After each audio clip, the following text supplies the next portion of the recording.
Winn Dixie, Chapter 6. I spent a lot of time that summer at the Herman W. Block Memorial Library. The Herman W. Block Memorial Library sounds like it would be a big, fancy place, but it's not. It's just a little old house full of books, and Miss Franny Block is in charge of them all.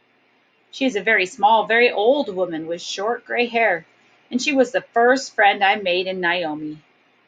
It all started with Winn Dixie not liking it when I went into the library because he couldn't go inside too. But I showed him how he could stand up on his hind legs and look in the window and see me in there, selecting my books. And he was okay as long as he could see me. But the thing was, the first time Miss Franny Block saw Winn Dixie standing up on his hind legs like that, looking in the window, she didn't think he was a dog. She thought he was a bear. This is what happened. I was picking out my books and kind of humming to myself, and all of a sudden there was this loud and scary scream. And I went running up to the front of the library, and there was Miss Franny Block sitting on the floor behind her desk. "Miss Franny," I said, "are you all right?" A bear," she said.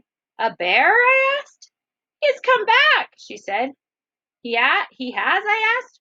"Where is he?" "Out there," she said, and raised a finger and pointed at Winn Dixie standing up on his hind legs looking in the front window for me.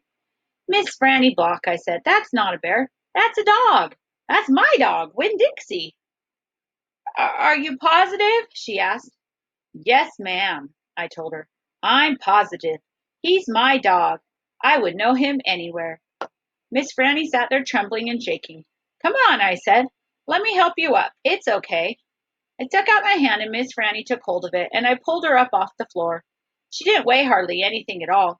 Once she was standing on her feet, she started acting all embarrassed, saying how I must think she was a silly old lady mistaking a dog for a bear, but that she had had a bad experience with a bear coming into the Herman W. Block Memorial Library a long time ago, and she had never quite gotten over it. "Well, did that happen?" I asked her. "Well," said Miss Franny, "it is a very long story." "That's okay," I told her. "I am like my mamma in that I like to be told stories. But before you start telling it, can Winn Dixie come in and listen too? He gets lonely without me." "Well, I don't know," said Miss Franny. "Dogs are not allowed in the Herman W. Block Memorial Library." "He'll be good," I told her. "He's a dog who goes to church."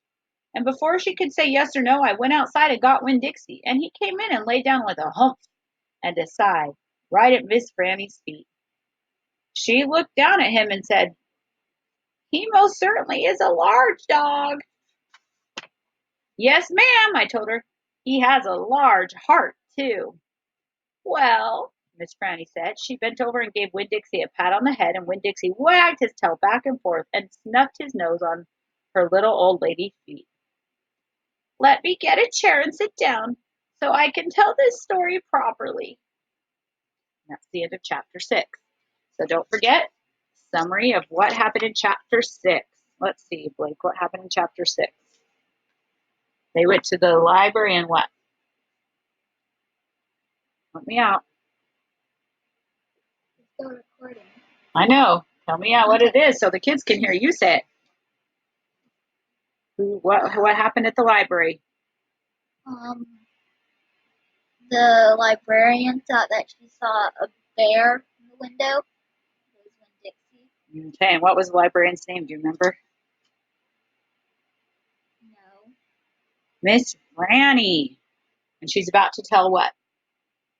Story about a bear. Yep, there you go. That's your reminder of what to write for today.